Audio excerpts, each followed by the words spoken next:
అసాంఘిక శక్తుల పేరుతో బుల్డోజర్లని వాడేస్తూ చట్టాన్ని తమ చేతుల్లోకి తీసుకుంటున్నారంటూ యోగి ఆదిత్యనాథ్తో పాటుగా వివిధ రాష్ట్రాల్లో ఉన్నటువంటి ప్రభుత్వాలు తీసుకుంటున్నటువంటి నిర్ణయం మీద ఆగ్రహం వ్యక్తం చేస్తూ దేశవ్యాప్తంగా బుల్డోజర్లు వాడటానికి వీల్లేదంటూ ఉత్తర్వులు ఇచ్చినటువంటి సుప్రీంకోర్టు తాజాగా కీలకమైనటువంటి ఆదేశాలు ఇచ్చింది. అక్రమ నిర్మాణాల విషయంలో అది రోడ్డు అయినా రైలు మార్గమైనా అదే సందర్భంలో మంచినీటి వనరులైన ఆ ప్రాంతాలలో కనుక ఎవరైనా సరే ఆక్రమించుకుంటే అది హిందువులదైనా ముస్లిములదైనా క్రైస్తవులదైనా దేన్ని వదిలిపెట్టాల్సినటువంటి పనేమీ లేదు.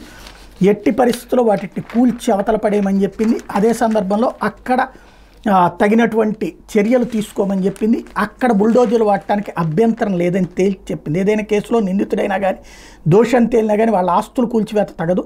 బుల్డోజర్ న్యాయానికి అసలు ఈ అంశమే ప్రాతిపదిక కాకూడదు. రహదారుల మధ్యలో ఏ మతం వారివైనా సరే ప్రార్థనా మందిరాలు ఉండకూడదు. ప్రజా ప్రయోజనాలే సర్వోన్నతం, ప్రజల సౌలభ్యం కోసం వాటిని తొలగించాలి అన్నటువంటి విషయాన్ని తేల్చి చెప్పింది. వివిధ రాష్ట్రాల అమలవుతున్న బుల్డోజర్ న్యాయం మీద తీవ్ర విమర్శలు వస్తున్న నేపథ్యంలో ఈ కీలక వ్యాఖ్యలు చేసింది.